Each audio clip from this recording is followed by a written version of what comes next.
You lived through thousands of hours as a toddler. First words, first steps, first fears. The first time you tasted something sweet, the first time a dog scared you, the first time you understood your own name. And yet almost none of it is in your head. Try it right now. Reach back as far as you can. For most people, the wall hits somewhere around age 3 or 4.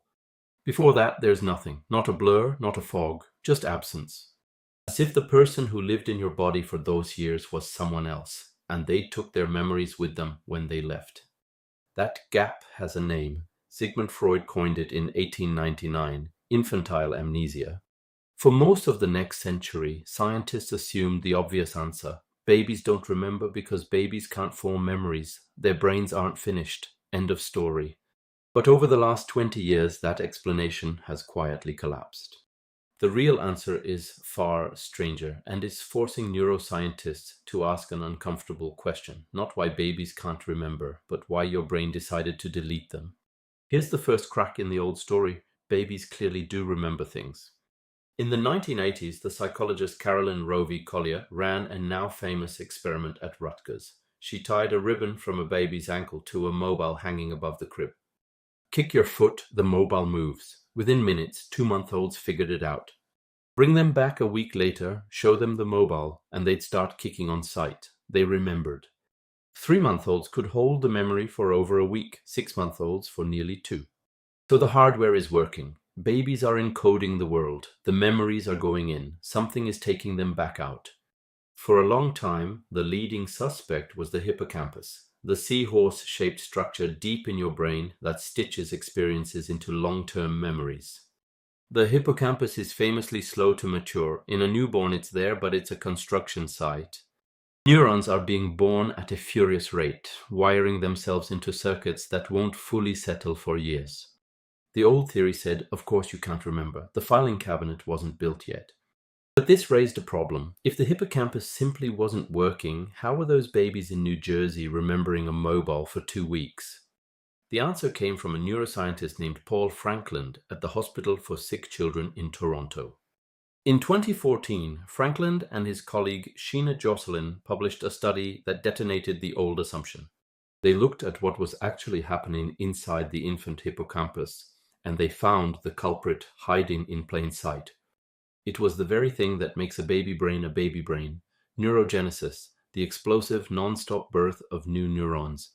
Think of the hippocampus as a circuit board. To store a memory, you wire a specific pattern of connections. This neuron talks to that one, which talks to that one, and the chain becomes the memory. Now imagine you're trying to preserve that pattern while thousands of brand new neurons are shoving themselves into the board every single day, demanding to be plugged in. Each new neuron rewires the local connections. The pattern gets diluted, then overwritten, then gone. Franklin's team showed this directly in mice. When they artificially slowed neurogenesis in baby mice, the babies suddenly held onto memories like adults. When they sped up neurogenesis in adult mice, the adults started forgetting like babies.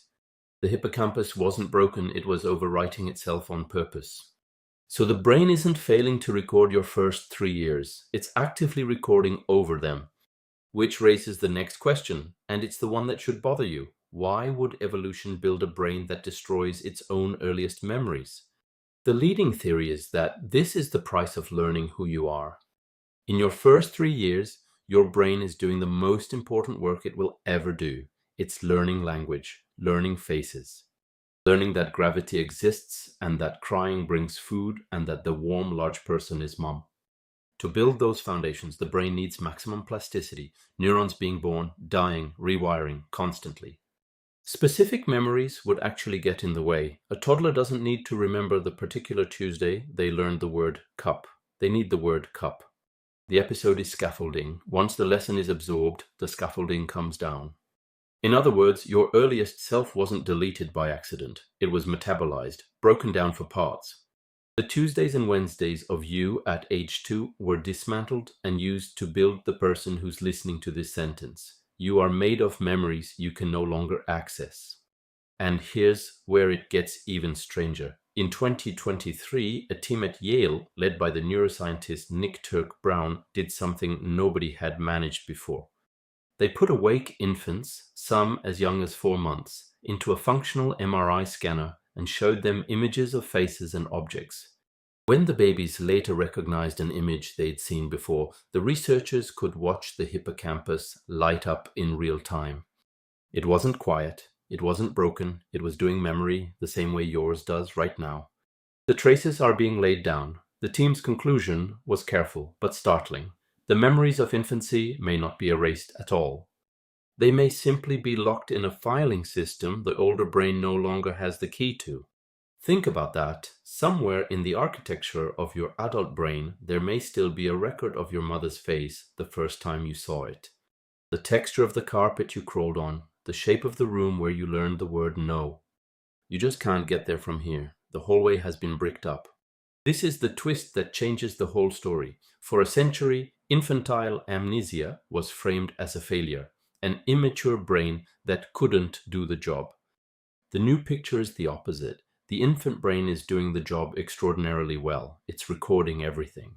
It's just choosing what survives the renovation. And the version of you that gets to remember is the version that was built on top of the one that doesn't. Which means the people who knew the toddler version of you, your parents, an older sibling, a grandparent, are holding pieces of you that you will never get back. Their memories of you are, in a strange sense, more complete than your own. They are the archive, you are the renovation. There's one more wrinkle. Infantile amnesia isn't fixed. Around age 7, in a phase researchers call childhood amnesia, a second wave of forgetting kicks in. The memories you had at 4 start fading by the time you're 10. Studies tracking children over years show this clearly. A 6-year-old can describe their 4th birthday in detail. The same kid at age 11 often can't. The pruning continues. The renovation never really stops. The version of you from last decade is also being quietly composted to feed the version reading this now. So the next time you look at a baby photo and feel that odd dislocation, that this is you, but also somehow isn't, trust the feeling. It's accurate. That child lived a full inner life. They had favorite sounds and private fears and a mother whose face was the entire world. None of it was wasted. All of it became you. You just don't get to visit. If there's a takeaway, it's this. Pay attention to the people around you who are 3. Watch them closely. Remember things on their behalf. Because one day when they ask what they were like, you'll be the only copy left. And that, it turns out, is what memory has always been for. Not to keep the past for yourself, to keep it for someone else.